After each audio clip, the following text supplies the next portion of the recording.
All right, so, the last few weeks, right, we've been covering the difficulties college grads, particularly young men, have had in this jobs market. But the other end of the spectrum, the blue-collar boom is in full bloom. We're talking job growth, wage growth, a huge demand for skilled trades. I want to bring in now Counselor to the Treasury Secretary, Joe Lavorgna. And Joe, this is absolutely huge stuff. This is what the president campaigned on, right? Sort of a middle America blue-collar boom.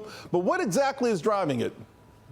That's right, Charles. It is a boom that only the second biggest in the last 60 years, and both of them belong to President Trump. In his first term, had a similar blue-collar boom. What's driving it now, Charles, is a sharp collapse in the cost of living. President Trump ran on getting inflation down, and that's exactly what's happened since he took office, Charles.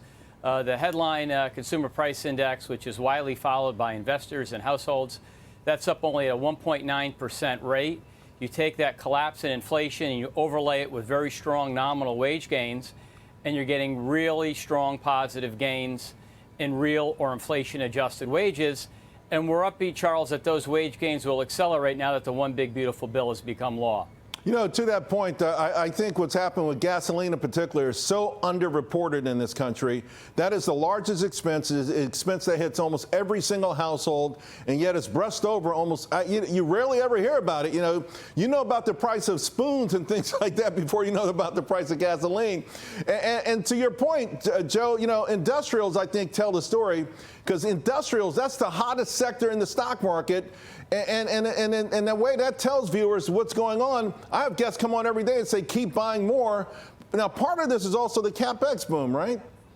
That's right. And by the way, I just want to say, you mentioned food. President Trump campaigned on getting egg prices down. That was a big issue. They're down about 22% annualized since he took office. Gasoline's down over 20%. Food price inflation has moderated sharply from where it was in the prior administration. And yes, the industrial story is tied to CapEx. We've had the strongest first half of a year in well over a decade. CapEx is important, Charles, because as companies invest, as these industrials, as you mentioned, are spending money on capital, and they're incentivized to do so because 100% expensing is now retroactive to the beginning of the year, to when President Trump took office. That extra capital lifts productivity. You have higher productivity. You have rising profits. You're able to pay your workers more. This is a repeat of President Trump's first administration. And of course, as you know, the bill just went into effect last month. The CapEx began in anticipation of it, but the dividends of this bill have yet to be paid in full, and they're going to be quite large. Joe, some folks out there, though, still talking about tariffs. Of course, you mentioned CPI. Headline CPI came in below consensus 5 of the last 6 times, but there's always like, wait till next month, wait till next month, wait till next month. In the meantime, do you feel like maybe and you just kind of alluded to it, this big, beautiful bill and all of the dividends coming from that are just being underappreciated? What should it mean for not just Main Street, but for the stock market? Well, Secretary Bessent himself has highlighted the fact that the tariffs have not been a factor. President Trump knows how to negotiate. If you look at one of the industries that's obviously very important, very, very important to the president, is the automobile industry. Since the tariffs started to accumulate, Charles, record amounts of money in April, new vehicle prices are actually down over 2%. So it shows you how the punditry has been completely wrong on the tariffs. Now, if at some point there is a modest one-off price level effect from the tariffs, okay, fine, we'll see it. It hasn't happened yet.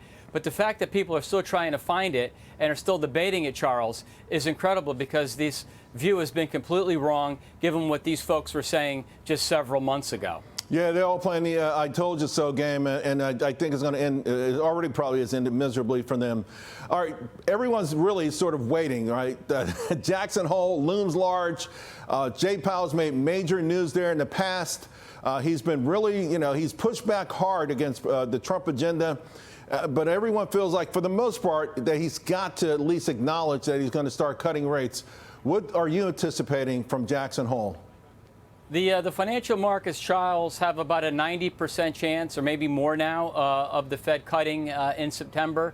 We know the inflation forecasts relative to what the FOMC was saying in March and June have come down. The Fed's forecast errors have actually gotten bigger, meaning inflation's come down more as they've revised their forecasts higher.